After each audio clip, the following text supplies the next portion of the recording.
Now, the title of my talk is Let's Go Swimming. I know that seems like something impossible to do considering the winter that we've just been through, but I think we're getting close to the time when we can think about going into the water again. All right, how many of you have a favorite saint? Raise your hand. Okay. Anybody care to say who their favorite saint is and just give a little quick reason why? Yes? St. Francis of Assisi. Yes? He loved animals. That's mine too. I overwork St. Anthony.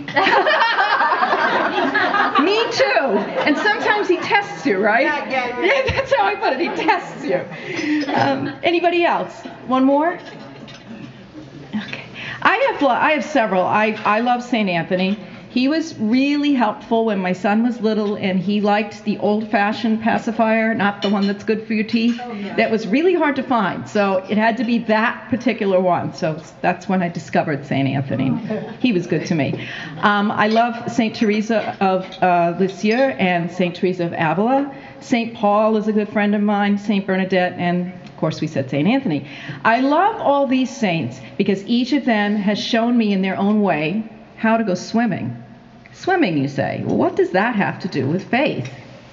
Okay, I want you to imagine a scenario. You're sitting in a boat on the river.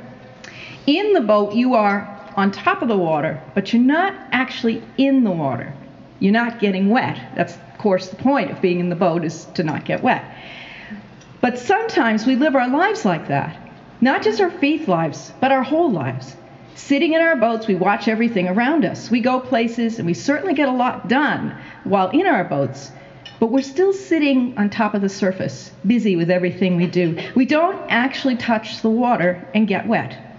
Now, the question is it necessary to get wet? It's like how I feel when I go kayaking. My husband and I love to go kayaking, and he'll go fishing, and I'll take in the scenery, enjoy splashing the water as I paddle, drag my hand through it to stay cool, sometimes my toes, and I always have a real sense of well-being when I go kayaking. But I'm still just in the boat observing. So what if I became more a part of the experience? Sometimes when you're surrounded by that lovely, warm, clear water and you're subjected to the sun and the heat of it, the urge to go swimming really takes over. So sometimes I'll just jump in. And all those wonderful feelings of peace and contentment, they're magnified when I immerse myself in the cool water. Sometimes, though, as you all know, it takes some effort to get into the water. It can be mighty cold, especially right around here, right? That is deadly. It can be painful. And if you're on a river or a lake, you don't know what the bottom's going to be like. Maybe it'll be really squishy with plants and weird things. Maybe there'll be rocks to hurt your feet. Maybe a fish will come along and bite your toes. I can't see all the way to the bottom, so I have to go in on faith. Is it worth it? Yeah, I think so. Always in the end, it seems to be worth it. Well, it's the same thing with our faith and our lives. You have to take a chance. You have to take that risk if you want to go deeper into your faith. Now, as Catholics, we all have to start somewhere, right? We begin with following practices and rules. We attend Mass every Sunday, and we receive the Holy Eucharist. As children, we went to religious education classes. We learn our prayers, and we recite them. We receive the sacraments of baptism, First Communion, reconciliation, and confirmation. Some of us get married. We volunteer for service projects in our parish, in our community. And we try to be good, to follow the rules. And when we fall short, we confess to the priest, and we tell God we're sorry. But there comes a point when following rules and practices doesn't really work as well as it used to. It may start to feel empty, and you might wonder, is that all there is to being a Catholic? The very fact that you are all here today and belong to this wonderful, vibrant group says to me that you know there's a lot more. Perhaps you've attended some special events or gone away on the weekend for a retreat. You may have attended the Gather Us In Women's Conference or perhaps the women's conference that takes place in Springfield. I imagine you all did something special for Lent. Undoubtedly, in the service you provide both at home and for your church and community, you know there's a lot more. Consider for a moment how you feel when you go on these retreat weekends or you go to these conferences. How do you feel while you are there? And then, how do you feel when you come back to your everyday life? What happens when you serve? How do you feel when you do that? Do you find yourself longing for more?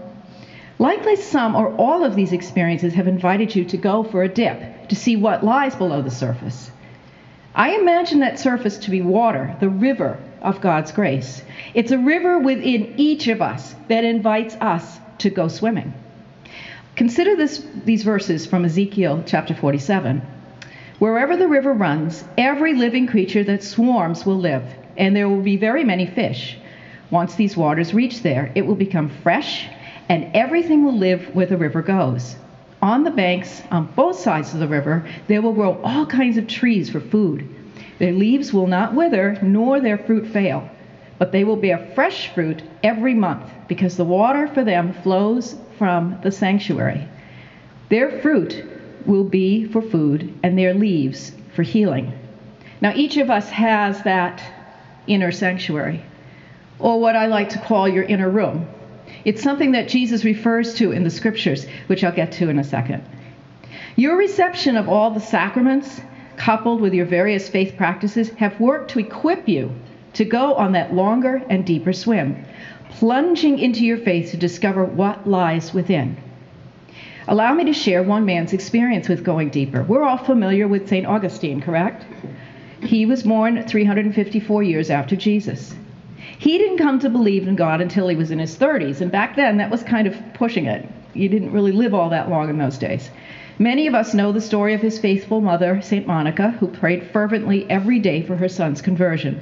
In the end, Augustine was eventually recognized as a saint in the church.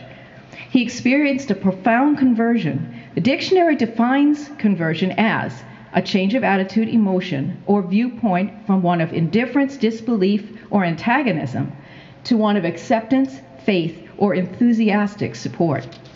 He wrote this about what happened to him. Late have I loved you. O beauty ever ancient, ever new, late have I loved you.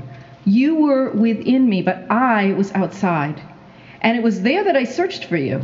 In my unloveliness, I plunged into the lovely things which you created. You were with me, but I was not with you. Created things kept me from you. Yet, if they had not been in you, they would not have been at all. Now, here's the crux of what he says. You called, you shouted, you broke through my deafness. You flashed, you shone, you dispelled my blindness. You breathed your fragrance on me. I drew in breath, and now I pant for you.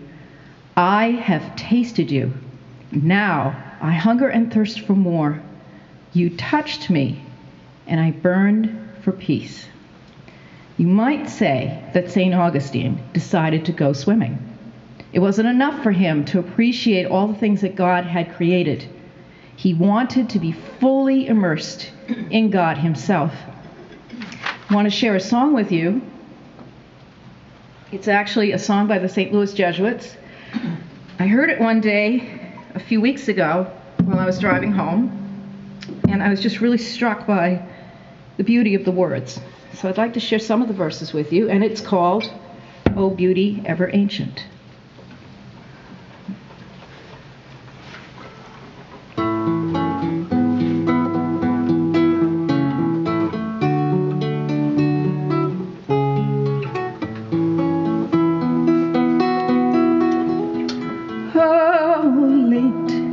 Have I loved you?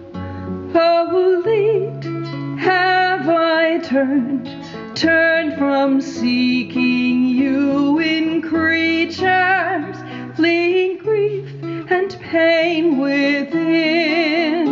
Oh, beauty ever ancient, oh, beauty ever new, you the mirror of my life renewed. Let me